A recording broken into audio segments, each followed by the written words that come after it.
Republicans changing the political landscape in what was once a swing state.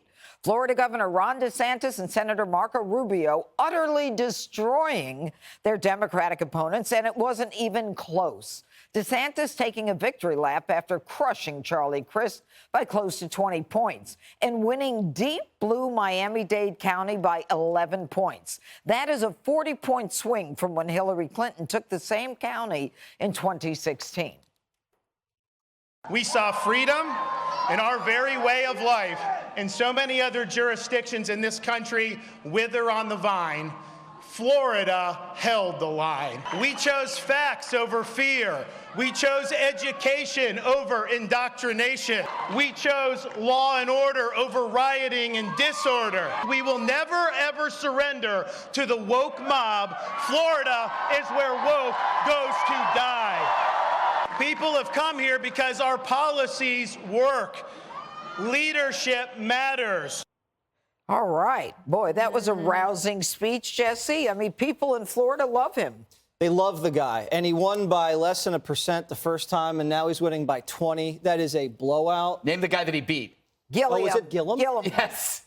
What, Remember that? Yeah. Did he wound up naked on the ground with drugs Yeah. all over? Yep. What's wrong with that? Saturday night in Gutfeld's house.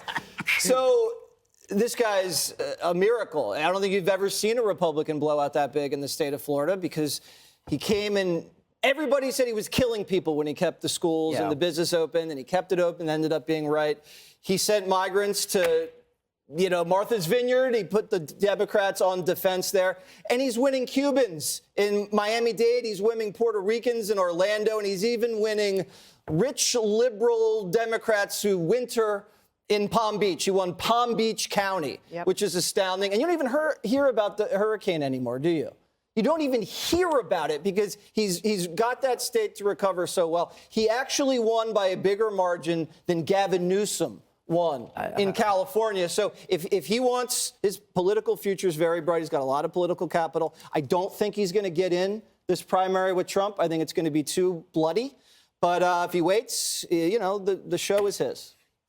Dana, there's a lot to be said about the Miami-Dade, and it looks like basically a new coalition. Yes. I mean, the Cubans, the Hispanics, and in addition to a coalition, I mean, what you've got now is the more generic, the bigger issue is that people are now voting based upon what their needs are and not based upon their ethnicity. Yes, so I think that was interesting. So the last Republican to win as a gubernatorial candidate, Miami-Dade, was Jeb Bush in 2002.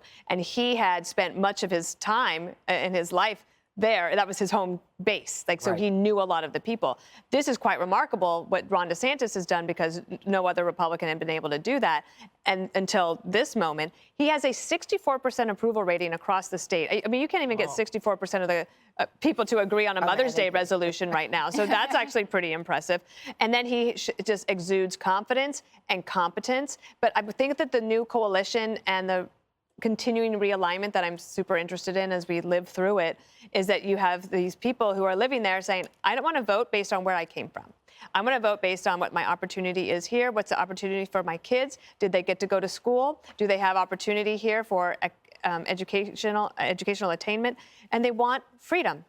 And that's what Florida was suggesting. I do wonder, however, if enough New Yorkers left and went to Florida and hurt Lee Zeldin. Yes, in the end. That's a great thought. I mean, I thought that too. I said, maybe they're down there and that's why we're losing up here. But what about Jen Psaki saying that part of the reason for the win is that it was due to Spanish language disinformation in Florida? What's she talking about?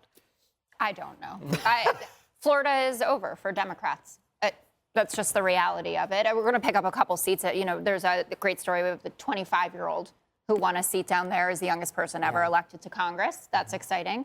But there are other places to be spending our money and our efforts. States like Arizona, North Carolina. Sherry Beasley ran a really great race, lost to Ted Budd by about 3 points. Georgia.